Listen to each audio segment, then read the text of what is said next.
You're watching Lord of the Rings again, specifically your favourite battle scenes, and you think to yourself, I want this. And before you can fully work out what that means,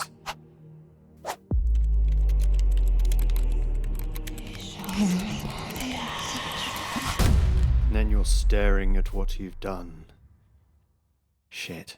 More. More. You need more. I need more. It's not enough. Not enough. It's not enough. More. Doesn't help. Who are you? I don't know. I'm just like. How'd you get into my house? The window. Damn it, Yeah. close that. Maybe you should close it. Yeah, I'll close it. Yeah. Anyway, I'm gonna go back out through the window. Yeah, it would be good if you just go, yeah. Yeah, I just feel like, I want more. I want more from it. I want bigger armies, but, I'm running out of space, really. Just do 10 mil, man. Just 10 mil. You find yourself on Wake's Emporium, looking at 10mm Lord of the Rings proxies. Then, after a bunch of fucking around, looking at all of the different ones, you decide upon a Minas Tirith force. Alright, so I might have been like maybe a little bit up all night obsessing over 10mm and that, and will you please print me an army, and can we do a collaboration please? Thank you very much, thank you. if you do a Gondorian army, then I think I'll race you, and I'll do a Mordor army, and I'll do it bigger and better and faster than you. How about that? We challenge. Yeah, I only know one speed. Fast. So here they all are. I've got them out of the box, and when I say all, there is an entire army here, and they fit neatly on my paint palette. I know I've got to clip these, but there's something really, really satisfying about picking them up like that, and you just want to.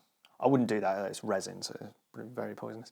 But here, we've got Minas Tirith swordsmen and some archers here. Cavalry units, and they're in twos. And then we've got these amazing command units, like this one is on a piece of terrain.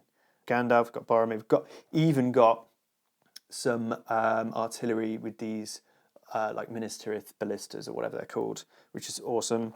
We actually bought all of the files for Isengard, well it's a proxy for Isengard anyway, for the Mordor orcs, and we've also got Lothlorien.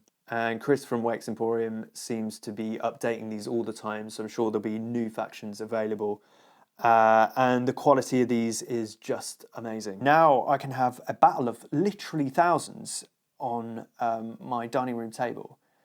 So I think Lord of the Rings 10mm is going to be a fucking huge thing. Anyway, fuck it, I can't wait to get even into the clipping part of this. So let's get into it.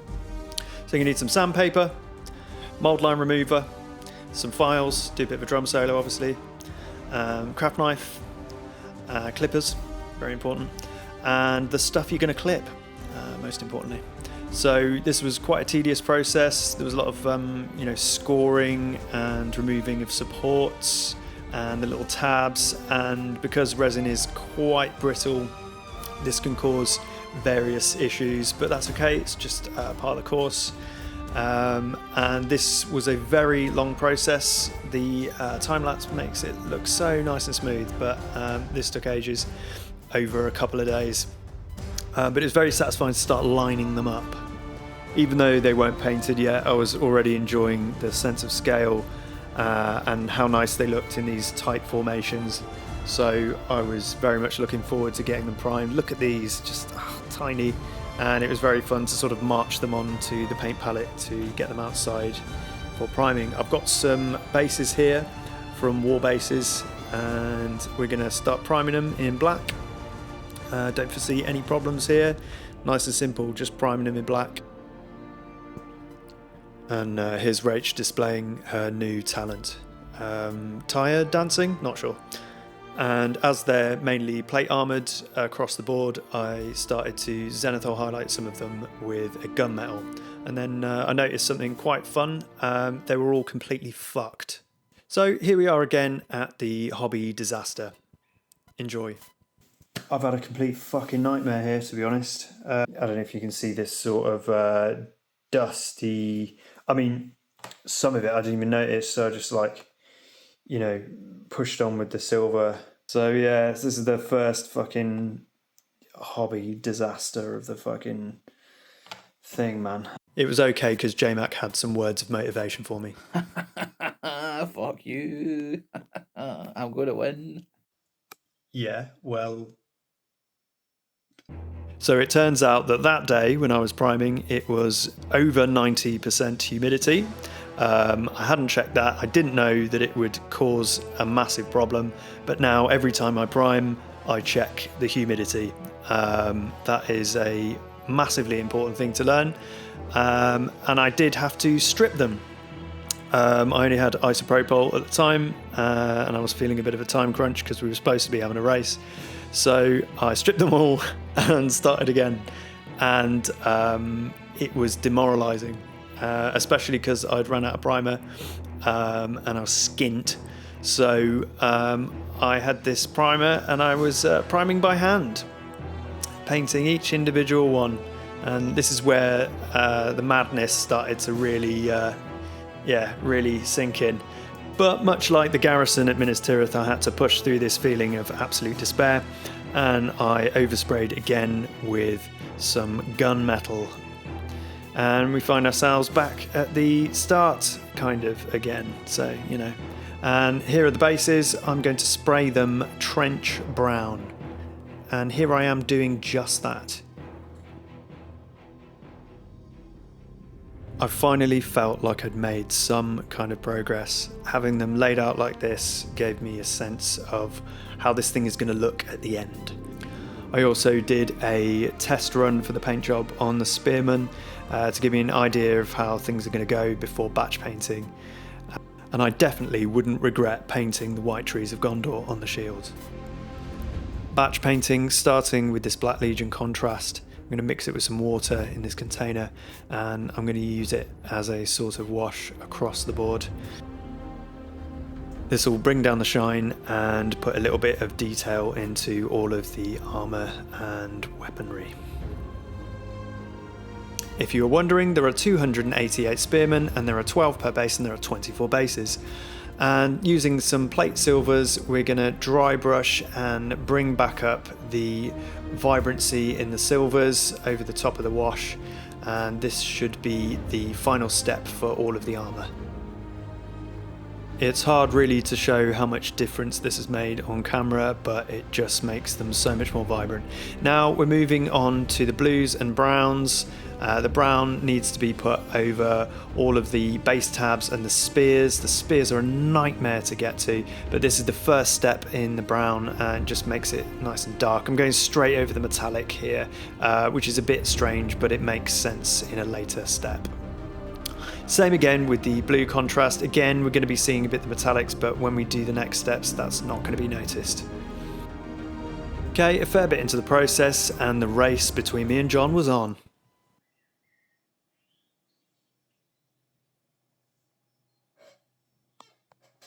So you've done all that, and I've still done nothing.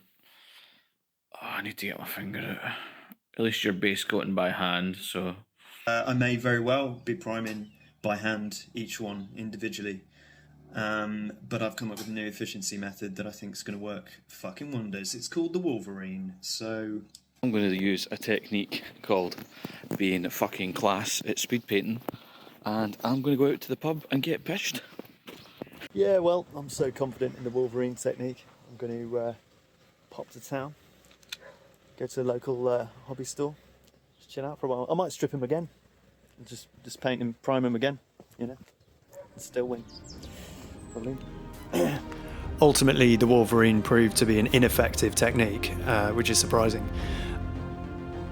Now, moving on to Lothern Blue, we're going to be highlighting all of the cloth elements and all of the flags.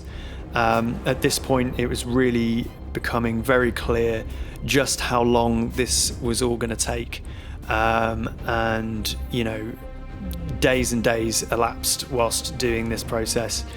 Became less about being a race and more about being a marathon.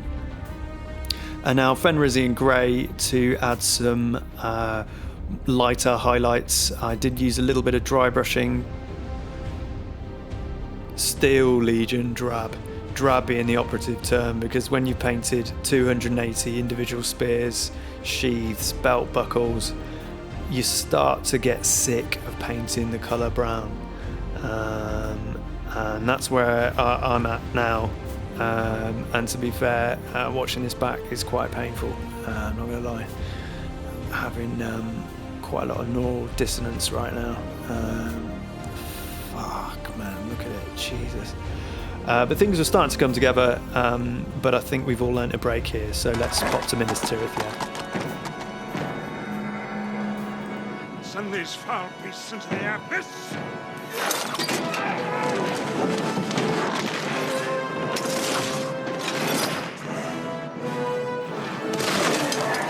That was a good one. Ooh. Gnarly, man. Just been chucking bits of my neighbour's extension on it. You know, turn up all like, oh, your extension's got to go, you know, for the war effort. He's a prick anyway, so it's fine.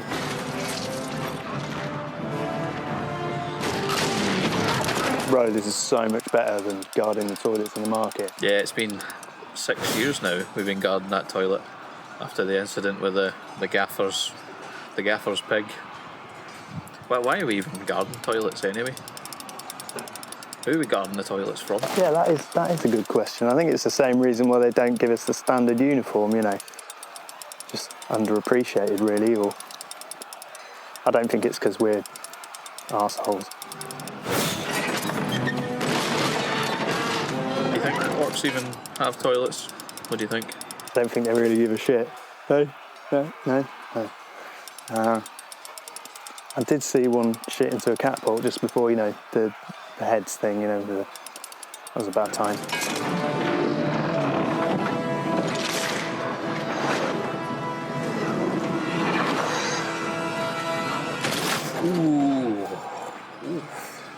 Ooh, that was almost quite horrible. Ah, fuck them. It's just orcs, mate. Who gives a fuck about orcs? It's not like they have feelings or anything. It's not like they got wives or kids or anything like that. Idiots.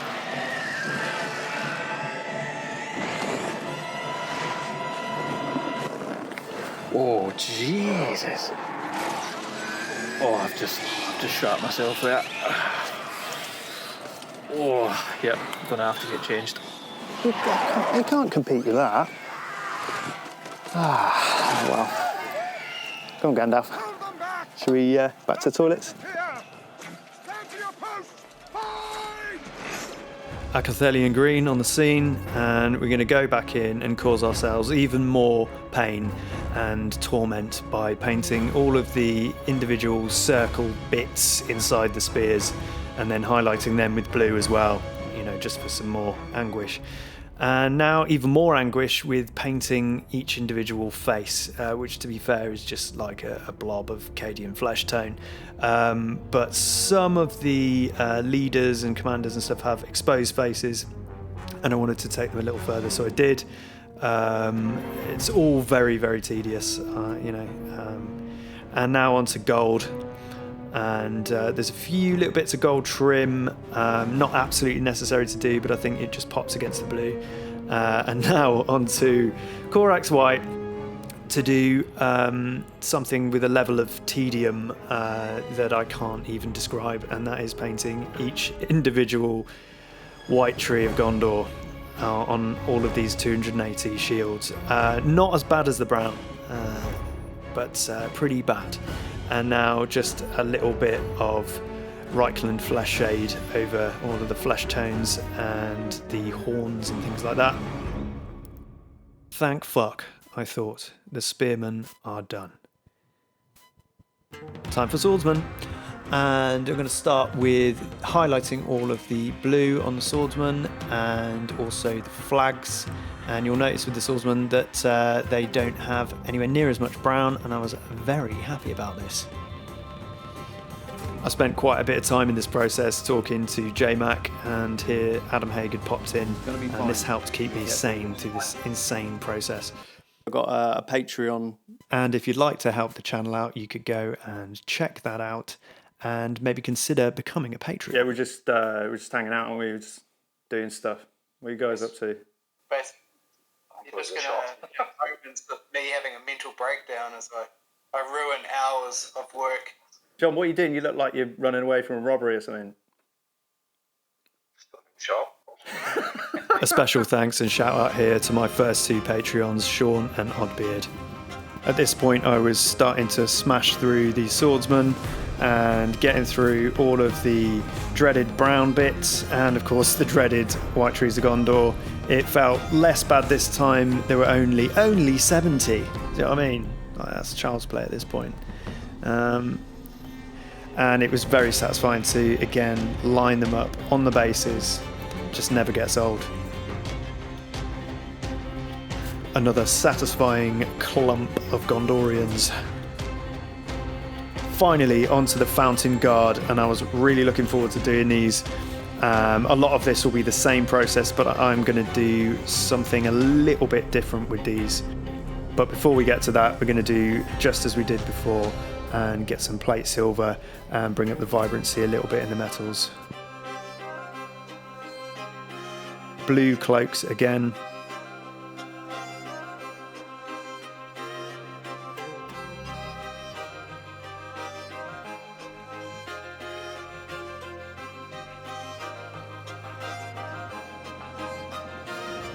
And again, I'm going to put the little bit of blue in the circles in the spears, just gives it a bit of definition. And the flag, and highlighting with Lothern blue. Little bit of dry brushing here just to expedite the process.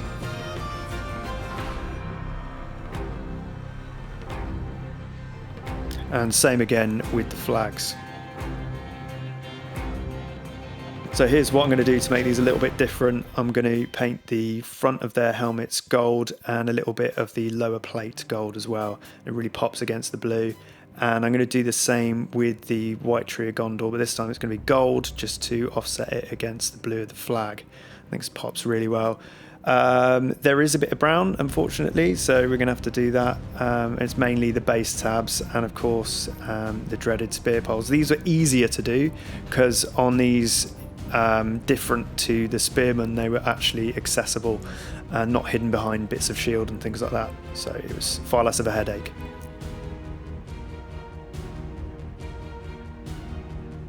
I'm using these two as a sort of command unit. I'm going to put them on a singular square base. And now getting onto the white feathers of their feathered helms. I'm using the same white as before. It's actually a grey. It's Corax white, but it's very much more of a grey. And I did do a little bit of refining here with some black contrast and a little bit of a wash. These were so much easier to push through. They're a little bit more interesting to paint and there was far less of them, so I actually think this was probably the most enjoyable part of the whole process. I also really enjoyed painting these tiny little ballistas. They were just really easy to kind of dry brush over some brown, dreaded brown,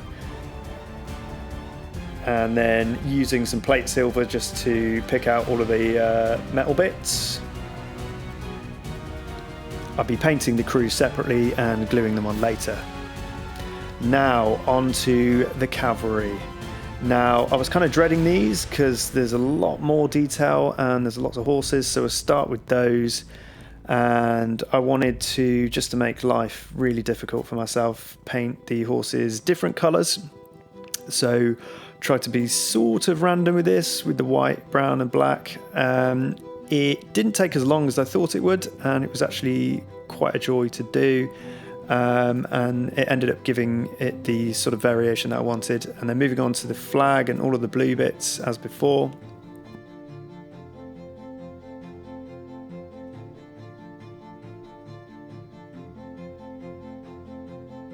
And onto all of the gold trim.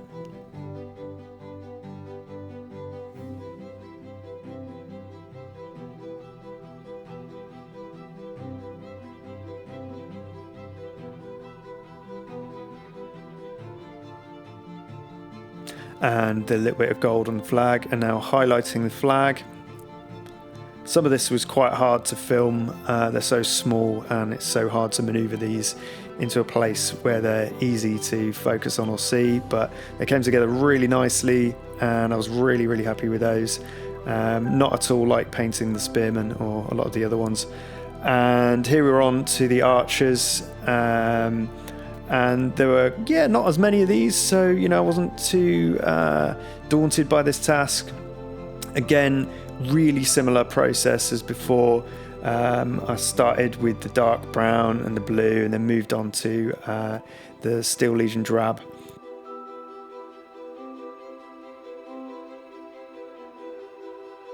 What was really cool about these is there were some individual ones, and it really put into perspective just how small these are.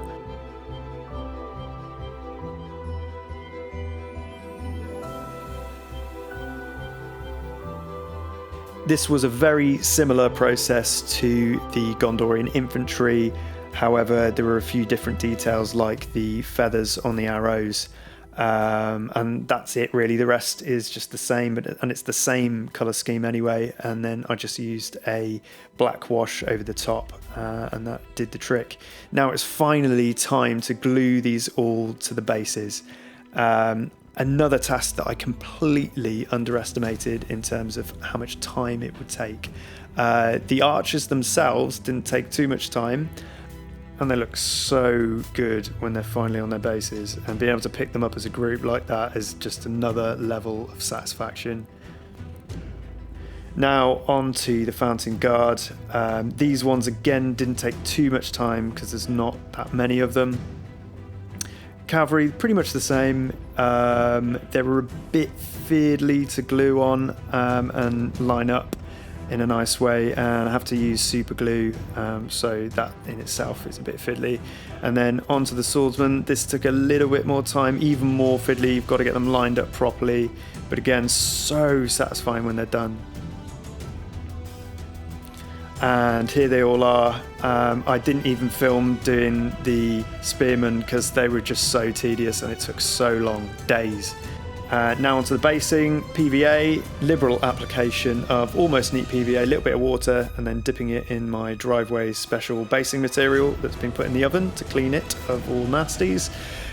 Now some fine green flock. It's nice and small, so it's about the right scale to look like grass. And then I'll be using some sealant, just dropping that over the top as a mix of Mod Podge and PVA watered down. Now onto these tiny little tufts. So tiny, in fact, that they were a fucking nightmare to apply. And this took me days longer than I thought it would. But we must press on. But it's all worth it because, as you can see, basing just brings it to life in a way that only basing can. Now to press on and try and get through all of these swordsmen at least.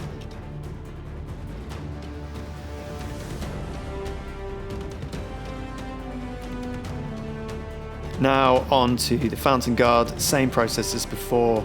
At this point I was losing my mind, so I was just running on fumes, just getting through this thing.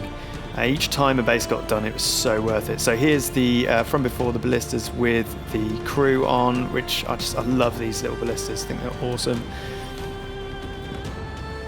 Now the ballistas I really enjoyed basing. I don't know what it is about the ballistas, they're just so satisfying. I think it's just they're so small and it's so different to the rest of them. And I started to flag at this point, so Harry volunteered here to help me finish the basing. No, just kidding, this cost me 4 Pokemon booster packs. So I suppose this raises the question, was all of this worth it?